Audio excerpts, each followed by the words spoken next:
right now. Dalton McGuinty on Animal House Radio, brought to you by Hills.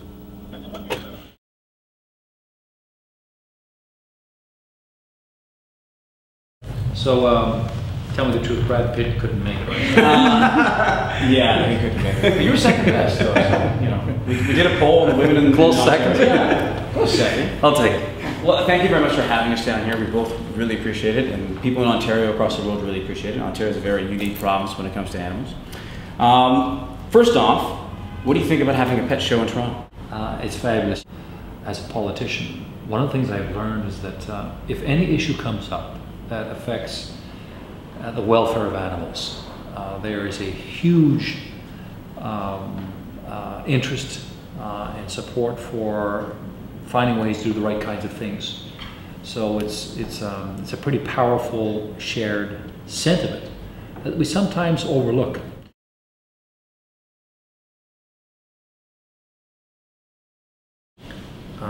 This wonderful, historic relationship between people and animals, and people and their pets. And there are some, growing up, there are some valuable lessons that you can teach to children when it comes to pets. Absolutely. Pets rely on you. Yeah. They place their confidence and their trust in you, and you have to care for them. That involves assuming responsibility. Assuming that responsibility not even at times that are necessarily convenient to you. It may be raining outside, it may be cold and blustery and snowy outside, and you still have to find ways to get out there and exercise the dog, and those kinds of things. So, do you find having a dog all your life has made you a better person? I think it just kind of, well, let me put it this way. I get to meet a lot of people, and you're trying to assess people, find out what kind of character they have. See what people do with a pet. It's just a good indicator, I think, of character. Of course. And so I think that's, it teaches you some basic, I think, skills or lessons or values about decency and caring, and as I say, responsibility.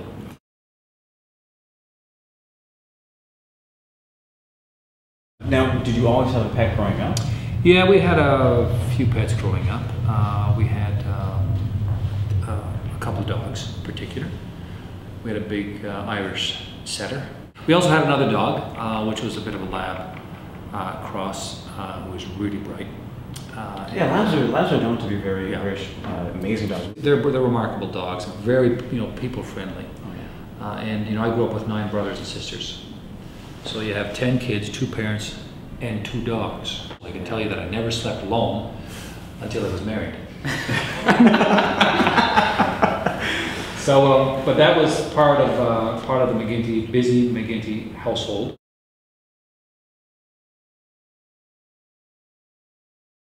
So one of the things that we did later on after we were married was we got our own dog, Mikkie, who was a collie retriever cross. And we picked her up from an organization in my hometown of Ottawa called Friends of Abandoned Pets. Yeah, so tell us about Friends of Abandoned Pets. Yeah, it's a great organization of committed volunteers who learn about pets in trouble, essentially. Mikkie was part of a litter from rural Ontario, and the owner had no use for the dogs, so they went in and said, scoop them up. So we heard about this, and we'd been looking for a pup, and they gave us a call and said, we've got one for you. They gave us a bit of a heads up that they thought Mikkie would suffer from some kind of separation anxiety, which she has never recovered from to this very day.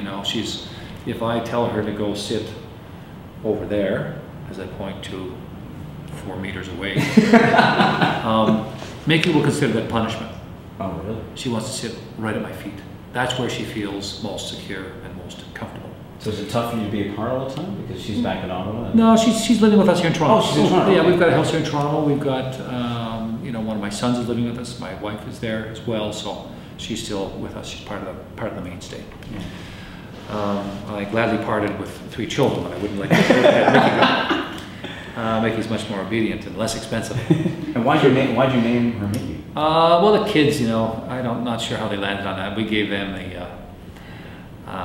the special delight of coming up with a name, and they came up with Mikkie. So she's been part of our household now for 8 or 9 years, I guess. Wow. And she's been, quickly becomes part of the family. When I go home at the end of the day, it's great, no matter what kind of a mood I'm in, what kind of a day I've had, whether it's a statutory holiday, a weekend, or the middle of a work day. My dog Mickie's always there, inevitably putting hair on my dark suits. But after about 5 minutes, she brings my blood pressure right down. Yeah. So it's just there's something animal special. No, there was a controversy. I think it was last year during Christmas, where Mikkie wasn't put on the cards that were sent out, and there were some rumors going around that I read that she was upset with you, and she was actually a little bit of a conservative at that point. She didn't want to be around any liberals whatsoever. She said, "You know what? I'm not going to be in this picture." And then you guys settled it up, and you came to some sort of agreement, and you're friends now. Everything's good. She shut me out for 2 weeks, and I got to tell you, it was painful. She refused to sit by me. She talked to the kids and ignored me. But it was funny, Mikkie, unbeknownst to me, has attracted her own fan base, and I've discovered I'm just kind of an add-on. People know me as Mickie's owner rather than as the premier. And I'm not sure why, but she didn't appear in one of our Christmas pictures. You can see there, that's an example of a Christmas picture there. Yeah. So, and we did this for 6 or 7 years straight. And then one year she wasn't in it, and got all kinds of emails. What's happened to Mikkie? She's no longer around. She left you, she moved on to better things.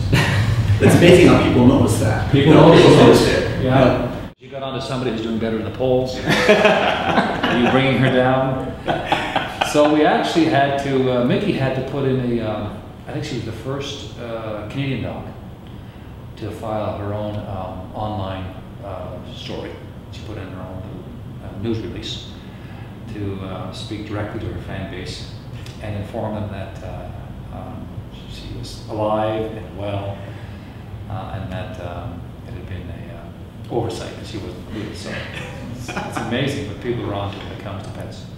Name one thing that is just so unique about Mikkie, as opposed to all the other dogs you've had growing up. And just one thing that just comes out of your mind, you know what, this is Mikkie. This is just something that she does that makes her so unique. Mickie's not a big fan of dogs.